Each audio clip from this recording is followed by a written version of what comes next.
है दोस्तों। देखिए क्लास 8th का एक कॉन्सेप्ट है, वर्ग वर्गमूल का एक कॉन्सेप्ट है। इस पैटर्न देखिए पैटर्न क्या कह रहा है।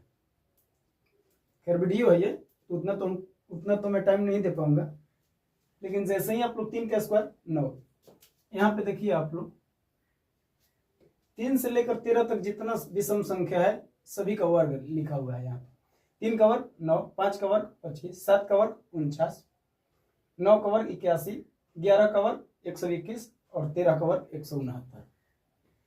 यहाँ थोड़ा ध्यान दे, 9 बराबर क्या लिखा है 4 + 5, 5 का वर्ग 25 बराबर क्या लिखा हुआ है 12 + 13, 7 का वर्ग 49 बराबर क्या लिखा हुआ है 24 + 25। ऐसे ही आप लोग थोड़ा सा ध्यान देंगे तो पाएंगे क्या कि 3 का वर्ग कितना है 9। 9 जो है 2 क्रमागत प्राकृत संख्याओं के योगफल के रूप में लिखा हुआ है।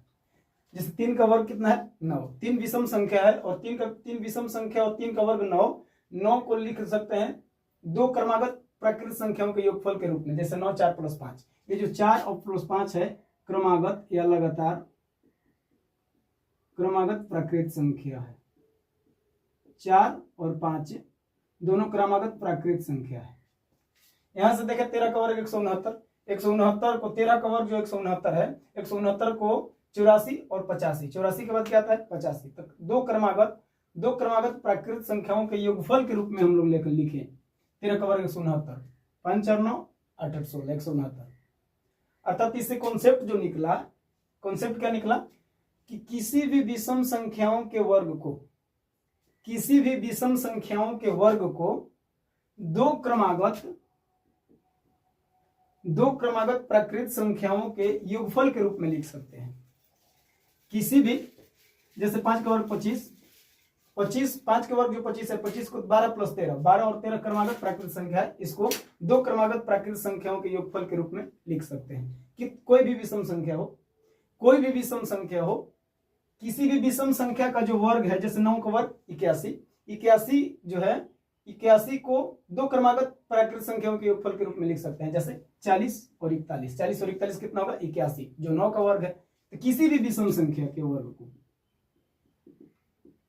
किसी भी विषम संख्या के वर्ग को 2 क्रमागत चाहे 2 लगातार प्राकृत संख्याओं के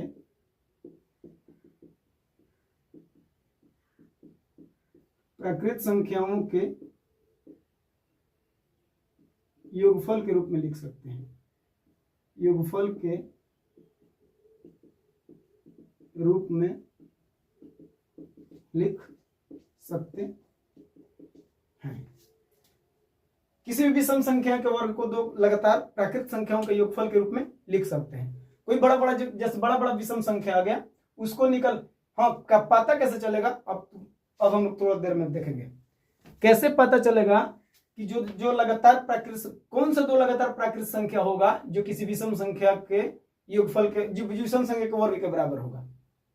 जैसे यहाँ पे है 15 का वर्ग कितना है 225। हम लोग जानेंगे कैसे जानेंगे कि जो 15 का वर्ग है 225 किन 2 क्रमागत विषम संख्याओं के योगफल के रूप में, किन 2 प्राकृत संख्याओं के योगफल है 225।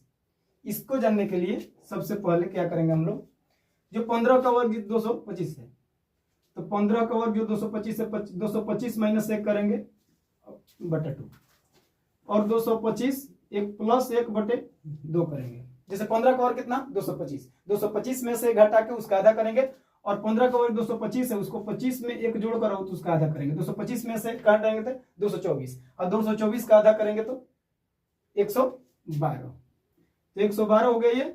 225 + 1 226 का आधा करेंगे मतलब अपॉन 2 का मतलब आधा, और 226 का आधा करेंगे तो 113। 112 और 113 2 लगातार प्राकृत संख्या है। अतः एक 15 का वर्ग जो है 225, ये 15 का वर्ग जो 225 है, इसको क्रमागत 2 क्रमागत प्राकृत संख्या जैसे 112 और 113 के योगफल के रूप में लिख सकते हैं 15 के वर्ग को। कैसे निकालना है, किसी भी यहां से हुआ जैसे 225 दे दिया कि 225 को 2 क्रमागत प्राकृत संख्याओं के योगफल के रूप में लिखे। यदि 225 किसी विषम संख्या का वर्ग होगा तब लिख सकते हैं, नहीं तो नहीं लिख सकते हैं। 225 से, जैसे 15 का वर्ग था तो 15 का वर्ग था तभी लिख सकते हैं दो क्रमागत, जैसे 112 113 में नहीं होगा तो नहीं लिख सकते हैं। जैसे 225 ने देखा ऐसे दे दिया, जैसे 17 का वर्ग जो है 17 के वर्ग को क्वेश्चन ऐसे पूछेगा कि 17 के वर्ग को दो क्रमागत प्राकृत संख्याओं के योगफल के रूप में लिखें। तो हम लोग कैसे पता करेंगे कि दो क्रमागत विषम संख्या दो क्रमागत प्राकृत संख्या कौन होगा, उसको पता करने के लिए ये वाला मेथड से 17 का वर्ग -1 का आधा और 17 का वर्ग +1 का आधा। 17 का वर्ग कितना होता है 289, 289 में से घटाएंगे तो 288, 17 का वर्ग 289 में से घटाएंगे तो 288 है, 288 का आधा करेंगे तो कितना आएगा 144। पहला संख्या 144 हो गया, हमको क्रमागत लेना है तो पहला 144 तो दूसरा 145 आएगा, यहाँ से 145 आएगा। देखिए आप लोग 289 और 1 290 का आधा करेंगे तो 145। तो पहला संख्या 144, दूसरा संख्या 145, अर्थात 17 का जो वर्ग है 289 289 को 144 और 145 के योगफल के रूप में लिख सकते हैं। आज का कॉन्सेप्ट यही था, जो ये था 289 217 का, ये 17 का वर्ग है, ये वाला है नहीं, नीचे वाला नहीं है।